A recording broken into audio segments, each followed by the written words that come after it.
All right, good. Thanks, guys. Thanks for coming out. This is like a fucking awesome turnout, and thank you very much to the Armory for opening their doors to us at this point. This is the third installment of the Tainan rap battles. The last two were pretty successful, so we decided to take it into my living room and try and like show it to other people, you know. So, without further ado, JP from Utah. He's not a Mormon. He's a cool guy. Give it up. Give it up for him.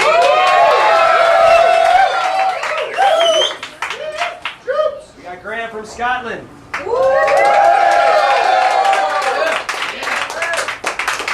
They both want to go first. They both want to go first, so we're gonna flip a coin. Wait. You guys want to do like who wants to choose pick? Who's older? Heads. You're older.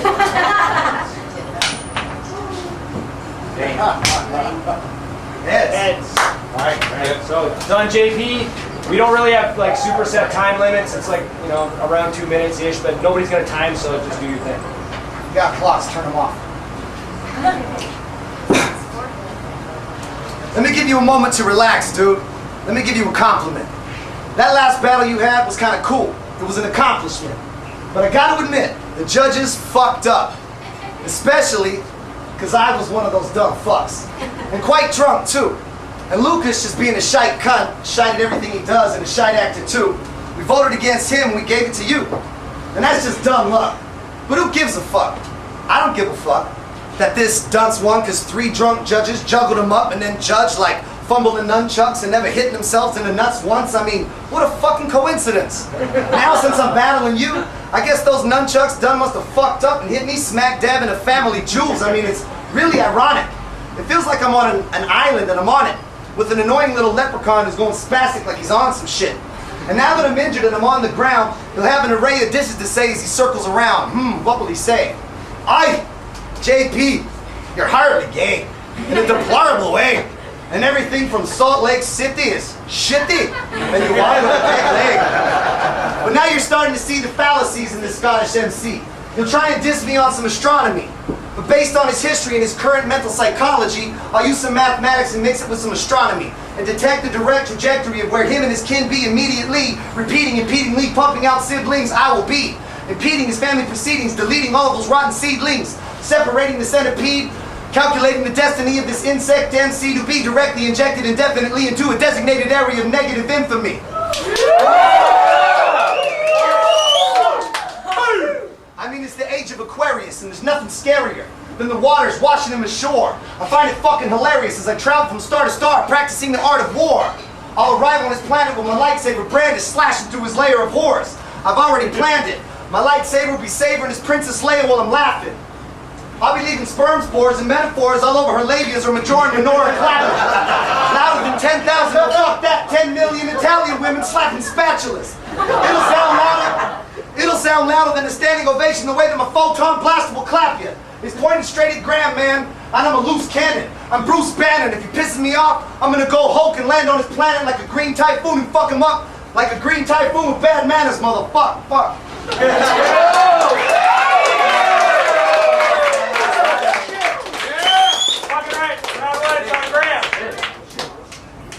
Alright, okay. First off, I just want to say that I'm a little bit confused. Because I thought it was meant to be battling JP. But if you take a closer look, it's actually a white Easter egg dressed in a fat suit crossbred with that bear from the jungle. I'll snort crack and lyrically attack the fact that you must sit in your fat stuffing carb-based snacks into the back of your trap to look like that. Ordering 4 Pizza Huts to your house each day, until even the delivery guy is starting to say, mate, can it on the pizzas, okay? But you just wave him away, unperturbed by what he has to say. Because he's just a delivery driver and you're about to tuck into triple pepperoni Saturday. Which is your invention. And did I mention, it would take a disbelief suspension to think you weren't 35 stone 7. 11 is where you mostly snack, munching your way to diabetes type 2 and an early heart attack. I mean, don't get me wrong, I'm not exactly Mr. Skinny Malinky Longlegs, but that doesn't mean that I would feast on the dregs of a rotten cow's flesh just to get myself fed. That image, whoa, more disgusting than your mangled leg.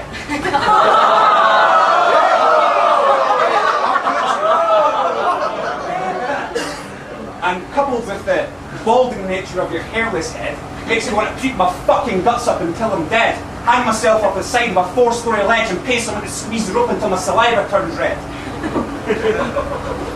Okay. Pay someone to squeeze the rope until my saliva turns red. But, seriously, JP? What's with that fucking stupid hat? But I suppose it's preferable to what's underneath that. I mean, man, that's fucking embarrassing. You must feel like shite. You look like a Polish Jew in 1942 crossing the border.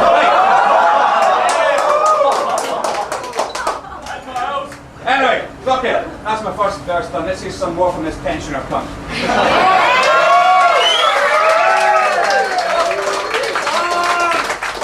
Round 2, it's on JP. Alright, I'm gonna take you back to class on some true story shit. Take you to Graham's past and show you how gory I get. Most of y'all don't know this, but there's a well-known underground MC named Necro. Well, Graham, Sister Debbie, and a friend ended up at one of his shows. And lo and behold, they were chilling in front row when Necro noticed a couple of fat hoes, and being the perverted bastard that he is, he invited them to the after show. Graham was so starstruck, everything started to go in slow-mo.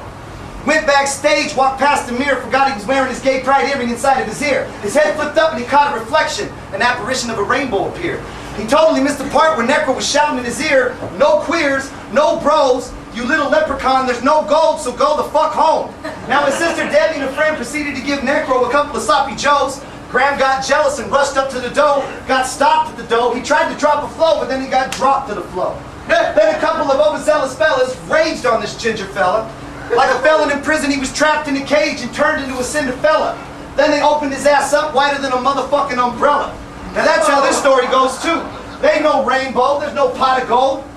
He's still gonna be seeing colors though, cause these punches still gonna rain, bro. Shit's just the same, yo. My free flow is the same as your dame, ho. Both of them be fresh off of me brains, bro. I run a train slow. I mean an actual train straight into a motherfucking asshole. And that shit almost made me Earl when he said he got a whole lot of girls. Eyes wide, wide enough to see Debbie's thighs, I realized. He meant a whole lot of a girl with a little bit of incest inside. It's true, little Debbie's a part of the assortment that couldn't fit to the storefront. I take the whore in the rear, so when I come in the back, I'm still giving her a sore front. I use my biceps to try and pry these forceps inside of a thighs and hairy forest. Switch my wrist and use my triceps to open it. I caught a glimpse of Graham's eye inside of a fallopian, so I closed it. I decided to let him die inside, and as I left that fat porpoise dead on the doorstep, like she caught the ass end of a Dr. Kevorkian rep. I mean a needle filled full of sodium pentothal directly injected into her neck.